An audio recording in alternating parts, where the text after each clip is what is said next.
In the suburbs of Riverview City, on a Friday at 9:30 p.m., a lively and joyous birthday party is underway to celebrate Sophie's 16th birthday. Everyone is immersed in music, food, and laughter, unaware that tragedy is about to strike. Sophie's birthday will tragically become her last day on Earth. Amid the merriment, a sudden gunshot rings out, shattering the festive atmosphere and throwing the scene into chaos. Guests scramble to find safety, rushing into the house or trying to escape in their cars, while others duck behind tables in a panic. Lisa, Sophie's mother, frantically searches the crowd, calling out for her daughter. Eventually, Sophie is found lying on the tiled floor, a gunshot wound in her chest, surrounded by a pool of blood. Lisa's desperate screams echo in the air, but her daughter will never awaken again. The police receive the call, and both police cars and ambulances rush to the scene. The once joyous party had turned into a chaotic scene, with tables, food, and decorations scattered in the frenzy. Doctors immediately began to assess and perform emergency procedures on Sophie. But after many attempts, they had no choice but to accept the grim reality. Sophie had stopped breathing and could not be saved. Lisa sat on the tiled floor, holding her daughter tightly, in a state of shock. It was very difficult to separate the mother from her daughter, a loss that is just too great. The most challenging aspect for the police was that no one had seen or had any further clues about the shooter. All witnesses could recall was the sound of a single gunshot. The perpetrator was a professional marksman who hit his target perfectly with one shot, successfully taking the life of the young girl. He had prepared beforehand, positioned himself in a good observation spot, remained unobtrusive, and quietly monitored the situation while waiting for the right moment. The police began to widen their search around the crime scene. The shooter could be inside or outside the party, and since the bullet was fired from quite a distance, they needed to expand their search area. They aimed to determine the direction of the shot and extract camera footage from the party venue, as well as from nearby houses, to see if there were any suspicious individuals or unusual activities. Additionally, they conducted investigations into the victim's background and her family's relationships to gather more information. Most of the family members present at Sophie's birthday party spoke about her in glowing terms, emphasizing that she had no personal conflicts with anyone. Sophie's mother described her daughter as a gentle and kind girl with many good friends, and noted that nothing unusual had happened to her recently. She was just standing there, laughing and chatting happily with her friends. And then, who could be so cruel to us? The police urgently approached and gathered testimonies from neighbors who were near the crime scene. Most of them hadn't thought that anything like this could happen, and some were reluctant to get involved. However, after several persuading efforts from the police, and out of sympathy for the friendly girl Sophie, they began to share their accounts. I didn't notice any suspicious behavior from the girl or her family. Recently, they were always very warm. The only issue arose when the party started. There was a black car parked right by the curb across from my house. It was an SUV with tinted windows, and since it was dark, I couldn't see inside. I was outside in my yard when the gunshot rang out, and then the car immediately drove away while the guests were still in a panic. I'm sure it wasn't one of the guests who had entered the party. Detectives Ava and Mike were the lead investigators on the case. Together with their colleagues, they were reviewing the surveillance footage collected from around the crime scene. Everyone was working tirelessly, and eventually, a clue emerged. From the camera footage of a neighbor's house, the police discovered a black SUV parked across the street at the left corner of the stage area where the party was taking place. It had been there for quite a while and left immediately after the gunshot rang out. This vehicle is highly suspicious. Check the license plate right away, Ava instructed. On the police search screen, information about the vehicle was found. It belonged to Alan, a notorious murderer. But Alan was currently incarcerated. He could not have been the one driving that car. Alan had been arrested 5 months prior, and at that time, the vehicle was not connected to any ongoing investigation. Moreover, he was apprehended in a house where no vehicle was parked. This raised the possibility that Alan might have lent the car to someone, or that it had been stolen. The suspicion leaned more toward someone in Allen's gang using the vehicle. He is quite a notorious thug, and if someone had stolen his car, using it like that would be nearly impossible, Mike added. At this moment, an investigative team arrived to gather more information from Sophie's school. They provided details about a potential person of interest, Sophie's boyfriend, Darren. Darren had been seen frequently in contact with a young man known to be affiliated with a local gang, who appeared quite dangerous. Friends of Sophie had expressed concerns about her association with Darren, fueling speculation in the community regarding any connection between him and her tragic death. His absence from her birthday party that day was unusual, especially considering that their relationship was going so well, one of the investigators noted, highlighting the growing suspicions surrounding Darren. Based on the information collected, the police identified that Darren might be involved or have knowledge related to the case. From the school's student records, Detective Mike found Darren's address and immediately went with his team to confront him. Given the current suspicion that Darren may have ties to gang activities, Detective Mike decided that plainclothes officers would stake out in front of his house to monitor the situation while the investigation team planned their next steps. However, just as the investigation team was preparing to leave the police station, Detective Mike received an urgent report from the team monitoring Darren. He's leaving the house with a large backpack and is very cautious of his surroundings. He might be trying to escape. With little time to spare, the police began to move forward with the goal of apprehending Darren before they lost the opportunity. At this moment, they also discovered that another group was lurking around to capture him. The group took off when they spotted the police behind them. One officer recognized the leader, a man named Daniel, who had a history of violent offenses and was likely a member of a gang. He also noticed one of the officers and signaled for his associates to hide. The police had to split their focus, but the situation unfolded too quickly, so they chose to concentrate on one key target, Darren. He fled in a stolen vehicle parked nearby. The officers immediately pursued him. Hez driving a white SUV heading west straight onto the highway. The investigation team received the information and redirected their efforts toward the center, heading up the highway. At the same time, the traffic police were informed about the vehicle's license plate and type. They maximized their operational capabilities, setting up a barricade on the road where the suspect was headed. The patrol cars were ready to identify the target and block his route. Darren was blocked in the middle of the road and bolted out of the car, running frantically down the street, causing two vehicles in the same lane to collide due to the sudden stop. The police were forced to open fire. Panic-stricken by the gunfire, Darren froze, covering his head as he faced a line of officers surrounding him. He was swiftly apprehended, pushed to the ground, trembling in fear as the handcuffs clicked around his wrists. Darren was quickly escorted to the police station, ready for interrogation. Detective Mike sat across from Darren, who was still trembling, confused, and fearful, trying to avoid the gaze of the two officers. When questioned about the events surrounding the party and Sophie's death, he immediately denied involvement emphatically. "I didn't kill Sophie, I was at home at that time." "Then do you know who did it?"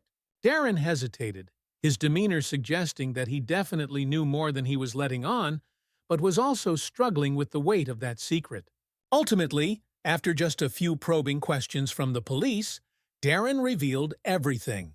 Darren was truly not involved in Sophie's death. Instead, he was drawn into this case due to his brother Kevin's actions.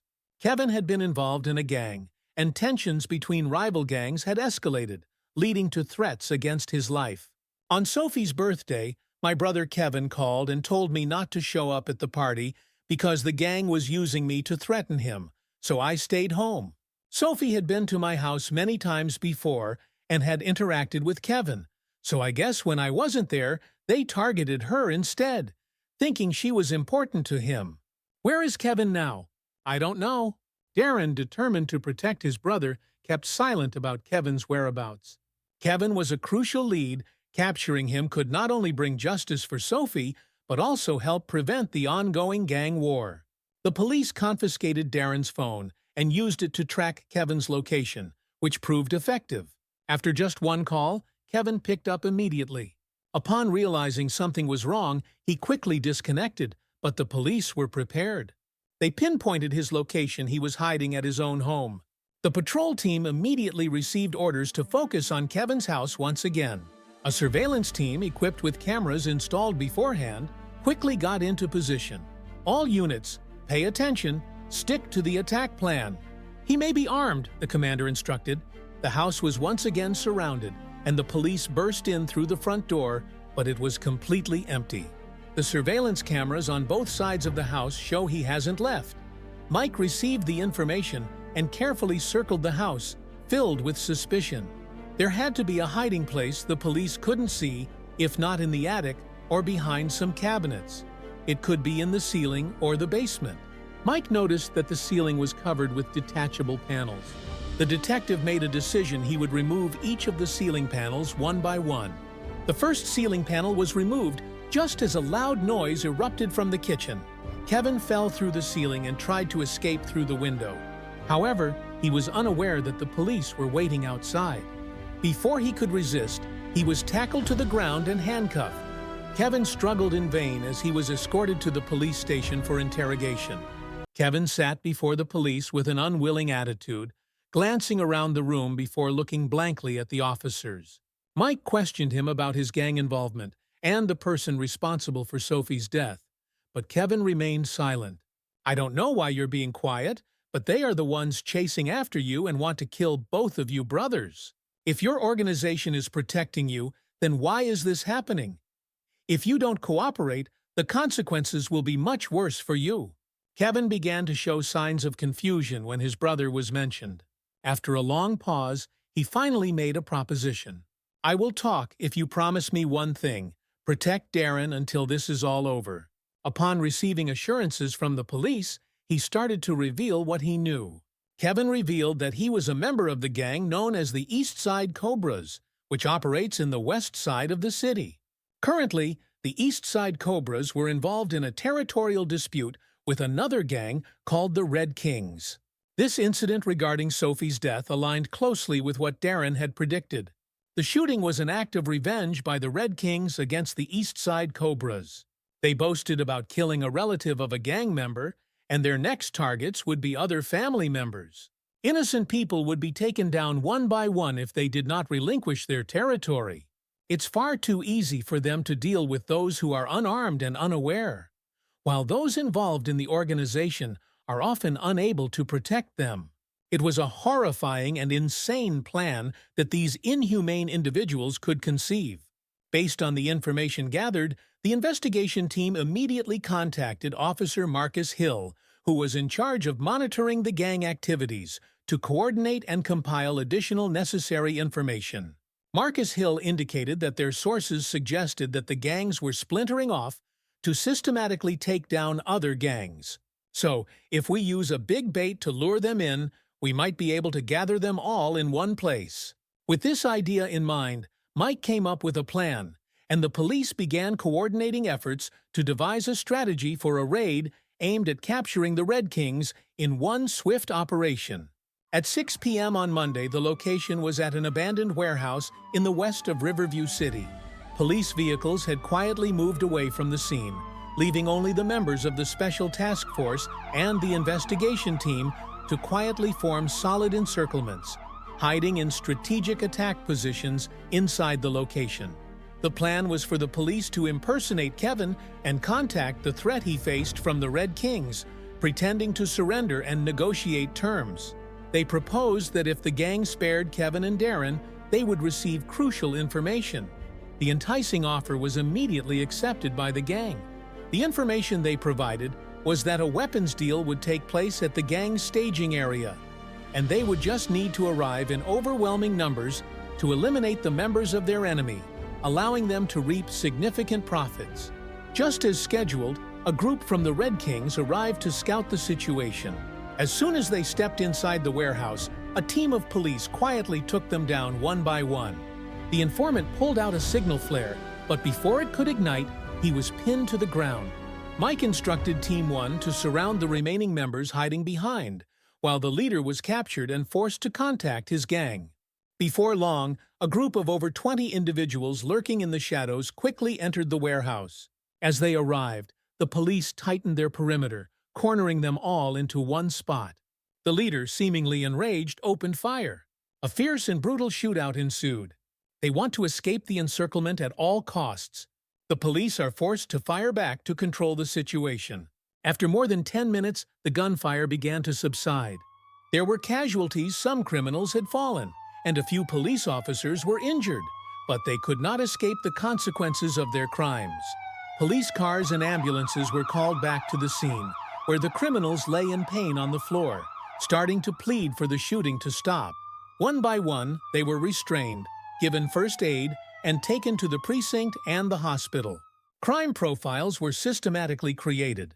The leader, Raymond, was brought into the interrogation room with gunshot wounds on his leg and forearm. He sat down, casually facing the police officers in front of him, as if both challenging and condescending them. But he was no longer a leader. He was just a name atop a long list of crimes. When questioned about Sophie's death, he fully admitted his guilt, stating he was the one who fired the first shot in his plan. However, upon realizing he had killed an innocent person, his attitude remained unchanged, a grotesque and antisocial individual with a penchant for cruelty. "What will your children think of your brutality?" a detective asked. "They don't need to think, they'll just enjoy the wealth I provide, and that's enough," he replied. "What makes you think that you will come to know what regret is when facing your children over the crimes you've committed? Surely you love them as much as Sophie's parents loved her." Mike compiled the results and case files to send to his superiors and coordinated with the court. He also made it a priority to attend Sophie's funeral to inform her family that the person responsible for their daughter's death had paid for his crimes. While this brought some relief to their anger, the pain still lingered, an ache that could never truly disappear, and it remained uncertain when, if ever, they would find solace. The court has sentenced the criminals to severe penalties corresponding to the crimes they committed. The family members of both the offenders and the victims attended the trial. Raymond remained indifferent until he saw his 12-year-old daughter in the audience, her eyes filled with pain and hatred directed at him. He was completely shocked, feeling as though he had lost her entirely. He had never thought he was wrong until he heard his daughter shout in hatred during her only visit to him in jail. "My dad is talented. He may be ruthless, but he is not a murderer." Detective Ava, Mike's partner, walked out of the courthouse with him. Watching Sophie's mother, devastated and supported by her husband, as they descended the steps, she turned to her colleague and whispered, "No matter how many cases we go through, this one never gets easier to bear. We're doing what we can. At least we brought justice for the girl. No matter what happens, justice must always be served."